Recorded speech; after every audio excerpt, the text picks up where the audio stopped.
Hello યાર, ધન્યવાદ પિતા પરમેશ્વરને અમને આપણે પુષ્કળ આભાર માનીએ. પિતા પરમેશ્વરનો ધન્યવાદ કરી દાદો સુંદર સબળ જીવન આપ્યું છે તેમ બધા આપણે ઈશ્વર પિતાનો, ઈશ્વર પુત્રનો, ઈશ્વર આપણે આભાર માની રહ્યા છીએ કે આપણને આટલો સુંદર સમય તેમને આપ્યો છે. તેમના ચરણોમાં બેસવામાં તે માટે આપણે તેમનો આભાર માની તેમની સુખી તેમની મહાન દયા આપણે દરરોજ આપણે એમના ચરણોમાં આવી શકીએ તે માટે આપણે તેમનો આભાર સુધી આપણે 18 દિવસ સુધી આપણને બાઇબલ વાંચવામાં પ્રાર્થનામાં સહાય દાદા મદદ કરીને તે માટે પણ હું તમારો એમનો આભાર માનીને એમનો ધન્યવાદ કરી દઈશ. તમને તે મહાન પરમેશ્વર ફેબુના ફેબુ છે જે અત્યારે છે જે આવનાર છે તે પાપની માફી આપે છે તે ઈસુ ખ્રિસ્તનું લોહી છે તેમજ આપણે પિતા પરમેશ્વરનો ઈસુ ખ્રિસ્તને પણ આપણે આભાર માનીને ધન્યવાદ કરીએ કે મહાન પરમેશ્વર આપણને મતલબ આપણે તેમનો આભાર માનીને તેમની સ્તુતિ કરી. તમને ત્યાં દેવોના દેવ છે પ્રભુ છે તે મને પણ તેમનો આભાર માનીને તેમની સ્તુતિ કરી રહ્યો છે કે મહાન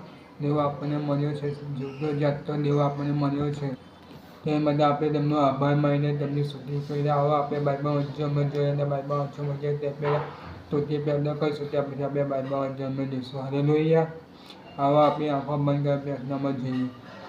હાલેલુયા, હાલેલુયા, હાલેલુયા. ધન્યવાદ, ધન્યવાદ, ધન્યવાદ. રાજોના રાજા, પ્રભુના પ્રભુ, તમે મહાન દેવો અમને મળ્યા છો તેમ આભાર માન તમારી સ્તુતિ કરે છે. અમે દેવો છો, તમે પ્રભુ છો, તમે રાજા છો તે માટે અમે તમારો આભાર માની તમારી સ્તુતિ કરે. તમે અમને જીવતો દેવો છો તે માટે પણ અમે તમારો આભાર માની અમે સ્તુતિ કરે. અમે તમારો જીવતો આભાર માની પિતા પણ અમે તમારી જેટલી સ્તુતિ કરે પિતા પરમેશ્વર તો શું છે તમે અમને સ્તુતિ અમાન મહિમા ગૌરવને યોગ્ય એવા પરમેશ્વર તમે મારી છૂટ્યા છો તે માટે અમે જવામાં તમારી સ્તુતિ કરે છે. તમે અમને રાજા બનાવ્યા છે ને તમે અમને રાજ્યના દેખાવા બનાવ્યા છે તે માટે અમે તમારી સ્તુતિ કરે. તમે અમને હરેક જરૂરિયાત પૂરી પાડો છો પિતા પરમેશ્વર અમે તમારો જવામાં તમારી સ્તુતિ કરે. પ્રાર્થના વિનંતી કરતા અમે તમારા ચરણોમાં નમ્ર છે ત્યારે અમે માગી રહ્યા છો પિતા પરમેશ્વર પિતા અત્યાર સુધી અમારે બોલવા, ચાલવા, જોવા, વિચાર, વાણી, વચન ઉત્તર અમે સૌ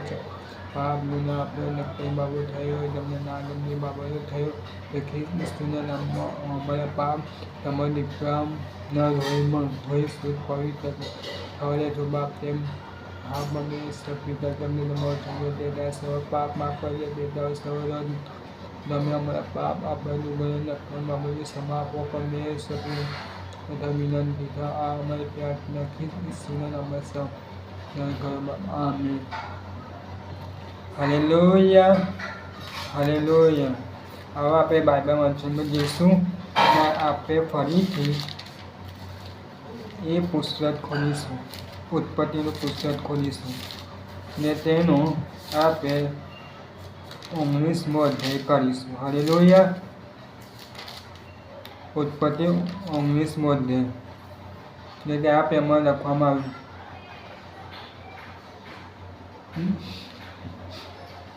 ઉત્પત્તિ 19 ને ત્યાં પેમાં લખવામાં આવ્યું છે.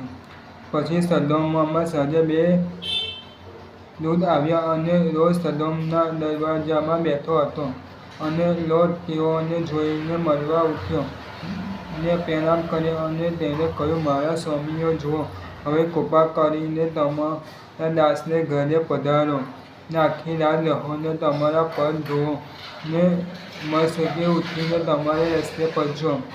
અને તેઓએ કહ્યું ના પણ અમે આખી રાત રસ્તામાં રહીશું. અને તેઓને બહુ આગ્રહ કર્યો ત્યારે તેઓ વળીને તેને ત્યાં ગયા ને તેના ઘરમાં બેઠા અને તેને તેઓને માટે ભોજન તૈયાર કર્યું ને 2 ખમણની રોટલી કરી ને તેઓએ ખાધું. પરંતુ તેઓના સૂવા અગાઉ નગરના માણસોએ એટલે સદોમના માણસોએ નાના મોટા બધા લોકોએ બધેથી આવીને તે ઘરને ઘેરી લીધું. અને તેઓએ લોથરને હાંક મારી કહ્યું જે માણસો આજે રાતે તારે ત્યાં આવ્યા છે તેઓ ક્યાં છે? તેઓને અમારી પાસે બહાર લાવ કે અમે તેઓને જાણીએ. અને લોટ બરણા આગળ તેઓની પાસે પહોંચી ગયો ને પોતાની પાછળ બરણું બંધ કર્યું ને તેને કહ્યું મારા ભાઈઓ કૃપા કરીને તમે એવું દુષ્ટ કામ ન કરો. હવે જુઓ મારી 2 દીકરીઓ છે તેઓએ કોઈ પુરુષને જાણ્યો નથી. મરજી હોય તો હું તેઓને તમારી પાસે લાવું ને જે તમને સારું લાગે તે તેઓને કરો, પણ એ માણસોને તમે કંઈ ન કરો, કેમ કે તેઓ મારા છાપરાના આશ્રય તળે આવ્યા છે. અને તેઓએ કહ્યું, હટી જાઓ. પછી તેઓ બોલ્યા, આ માણસ અમારામાં રહેવાને આવ્યો છે અને હવે અમારો ન્યાયાધીશ થઈ બેઠો છે. હવે તેઓના કરતાં અમે તને વધારે દુઃખ દઈશું. અને તેઓએ તે માણસ પર એટલે રોડ પર બહુ ધક્કાધક્કી કરી અને કમાનને ભાંગી નાખવાને પાસે આવ્યા. પણ પેલા પુરુષોએ પોતાનો હાથ ડાબો રોડને પોતાની પાસે અંદર ખેંચી લીધો અને બહારનું બંધ કર્યું. અને ઘરના બારણા પાસે જે હતા તે નાના-મોટા સર્વ તેઓએ અંદર કરી નાખ્યા માટે તેઓ બહારનું શોધતા થાકી ગયા. અને તે માણસોએ લોટને કહ્યું, અહીં તારા બીજા કોઈ છે? તારા જમાઈને તથા તારા દીકરાઓને તથા નગરમાં જે સર્વ તારા હોય તેઓને આ જગ્યામાંથી કાઢ, કેમ કે અમે આ જગ્યાનો નાશ કરીશું. કારણ કે તેઓનો બુમાતો યહોવાની આગળ મોટો થયો છે અને તેનો નાશ કરવા યહોવાએ અમને મોકલ્યા છે. અને લોટ નીકળ્યો અને તેની દીકરીઓને પરણનારા તેના જમાઈઓને બોલાવી દઈને કહ્યું, ઉઠો, આ જગ્યામાંથી નીકળી જાઓ, કેમ કે યહોવા આ નગરનો નાશ કરનાર છે. પણ તે ઠઠ્ઠા કરતો હોય એમ તેના જમાઈઓને લાગ્યું.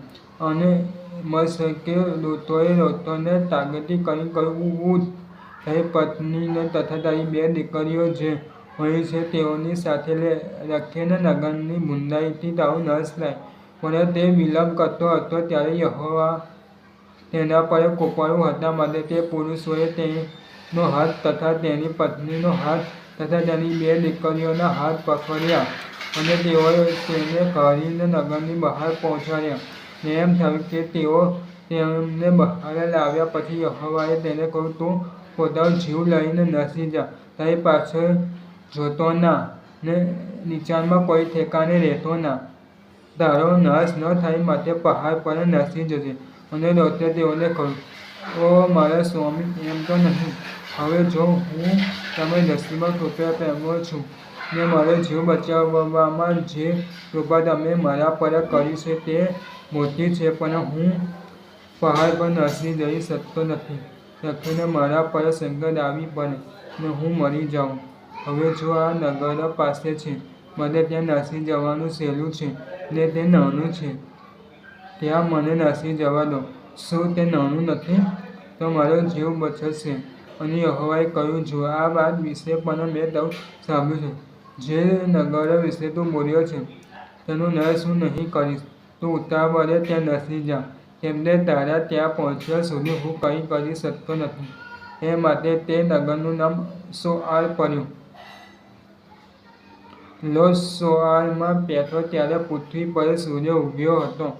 ત્યારે યહોવાએ સદોમ તથા ગમોરા પર ગંધક તથા આગ આકાશમાંથી વરસાવ્યા અને તેમણે તે નગરનો તથા આખા નીચાણનો તથા નગરમાં સર્વ રહેનારાનો તથા ભૂમિ પર ઉગેનો નાશ કર્યો. પણ લોટની પત્ની જે તેની પાછળ ચાલતી હતી તેને પાછળ જોયું, ને તે ઠારનો થાંભલો થઈ ગઈ. અને ઇબ્રાહિમ મોટી સવારે ઉઠ્યો અને જ્યાં યહોવાની આગળ તે ઊભો રહ્યો હતો ત્યાં ગયો. અને તે સદોમ તથા ગમોરાની તરફ તથા આખા નીચાણના પ્રદેશ તરફ નજર કરી, ને જોયો ભઠ્ઠીના ધુમાડાની જેમ તે દેશનો ધુમાડો ઉપર ચડતો હતો. અને એમ થયું કે દેવ નીચાણના નગરોનો નાશ કર્યો. ત્યારે દેવ ઇબ્રાહિમનું સ્મરણ કર્યું, ને જ્યાં લોટ રહેતો હતો તે નગરનો નાશ તેમણે કર્યો. તે વખતે તે નાશ મધ્યથી તે લોટને બહાર કાઢી લાવ્યો. પછી લોટ સોઆરમાંથી નીકળીને પોતાની 2 દીકરીઓ સહિત પહાડમાં જઈ રહ્યો, કેમ કે સોઆરમાં રહેતા તે બીજો, અને પોતાની 2 દીકરીઓ સહિત તે ગુફામાં રહ્યો.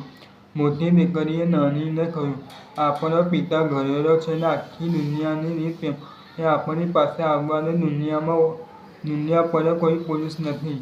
ચાલો આપણે પિતાને દશાંશ પાઈએ ને તેમની સાથે આપણે સૂઈએ, તે આપણથી આપણા પિતાનું સંતાન રહે. ને તેઓએ પોતાના પિતાને જે તે જોઈ રાતે દશરથ પામ્યો અને તે ક્યારે સૂતીને ક્યારે ઉઠી તે જાણ્યું નહીં. અને સવારે એમ થયું કે મોટીએ નાનીને કહ્યું, જો કાલે રાત્રે હું આપણા પિતાની સાથે સૂતી, આજે રાત્રે પણ આપણે તેને દશરથ પામીએ અને તો પણ જઈને તેમની સાથે સૂત કે આપણાથી આપણા પિતાનું સંતાન રહે. અને તેઓએ તે રાત્રે પણ તેઓના પિતાને દશરથ પામ્યો અને નાની જેની સાથે સૂતી, પણ તે ક્યારે સૂતીને ક્યારે ઉઠી તે જાણ્યું નહીં. એમ લોટની બંને દીકરીઓ પોતાના પિતાથી ગર્ભવતી થઈ અને મોટીએ એક દીકરાને જન્મ આપ્યો અને તેનું નામ તેને મોઆબ પાડ્યું. તે આજ સુધી મોઆબીઓનો આદિ પિતા છે. અને નાનીએ પણ એક દીકરાને જન્મ આપ્યો. તેનું નામ તેને બેન-આમ્મી પાડ્યું. તે આજ સુધીના આમ્મીઓના પુત્રોનો આદિ પિતા છે. આમેન. પ્રભુ તેના માટેના વચનને આશીર્વાદી કરે. આવો આપણે છેલ્લી પ્રાર્થનામાં જઈશું. આવો આપણે આંખો બંધ કરીને પ્રાર્થનામાં જોઈએ. Hallelujah, hallelujah. ધન્યવાદ પિતા પરમેશ્વર, અમે તમારી સ્તુતિ આભાર મારી સુંદર સમય માટે અમે તમારો ધન્યવાદ કરી દીધો. એમાં તમારો સમય તમે અમને આપ્યો પિતા પરમેશ્વર. પિતા તે માટે અમે તમારો આભાર મારી તમારી સ્તુતિ પરમેશ્વર. તમે સુંદર વચન વાંચી શકે પરમેશ્વર. તેમ રોજ હવામાં તમારી સ્તુતિ કરી તમે મહાન દયા કૃપાના કારણે અમે બાદમાં વચન કરી શકે પિતા પરમેશ્વર. પ્રાર્થના કરી રહ્યા છે તે માટે પણ અમે તમારો જ આભાર મારી તમારી સ્તુતિ કરી પિતા પરમેશ્વર, પુત્ર પરમેશ્વર અને પવિત્ર આત્મા પરમેશ્વર. તે પરમેશ્વર અમે જુદે કાર કરીએ છીએ. રાજો છે પ્રભુના પ્રભુ છે જે આવનાર છે તે તમે છો. પાપોની માફી આપનાર તમે છો. સામે બાબત તમે સહાય તેને મદદ કરનાર તમે છો અને સહનશીલતા આપનાર તમે છો પિતા પરમેશ્વર. માટે અમે તમારો જ આભાર માની તમે સ્તુતિ કરી તમે મહાન પરમેશ્વર અમને મળ્યા છો તે માટે અમે તમારો આભાર માની તમે સ્તુતિ કરી. તો તમે રાજો અને રાજા પ્રભુ છો. તમે મહાન સૃષ્ટિ કરતા પિતા પરમેશ્વર છો. તેમ રોજ આભાર માની તમારી સ્તુતિ કરી તમે શબ્દ બોલે સગું ઉત્પન્ન થયું છે તે પિતા પરમેશ્વર. અમે તમારો આભાર માની તમે સ્તુતિ કરી પિતા પરમેશ્વર. મારી પાપોની ખાતર તમે ઈશ્વર ખ્રિસ્તના દુનિયા પર મૂકી દીધા તે માટે અમે તમારો જ આભાર સ્તુતિ કરી પિતા પરમેશ્વર. નિષ્કાળી દૂરની થોડી નિષ્કાળી ઈશ્વરના નામમાં તમે અમને પૂરું પાડ્યું છે તે તમારી સ્તુતિ તમે સ્તુતિ કરી પરમેશ્વર. તે દોરથી તમે અમારા પર છંટાવ કરો પિતા પરમેશ્વર. એમાં પ્રાર્થના થવી અમારી ભૂલાઈ, અમારી નકામી, અમારે ઉઠવાથી, અમારે બેસવાથી, અમારે ચાલવાથી, અમારે જોવાથી, અમારે વિચારવાથી પાપ એ બાબતો થાય છે પિતા પરમેશ્વર. પિતા તો ખ્રિસ્ત ઈસુના રથમાં અમને દોરી છે પ્રાર્થના તથા વિનંતી તમારે અમારી પ્રાર્થના સાંભળો છો ને ત્યાં હિસાબે તમે કરો છો અને જબર તમે સ્તુતિ કરી અમે તમારે જેટલો સ્તુતિ કરી દીધો ઓછો છે પણ તમે મહાન પરમેશ્વર અમને મળ્યા છો. તમે રાજ્યો અને રાજા જતા છો અને જતા છો તમે અમને મળ્યા છો જબર તમારી સ્તુતિ કરી છે. આ પ્રાર્થના અમારે ખ્રિસ્ત ઈસુના નામમાં સાંભળો સ્વીકાર કરવામાં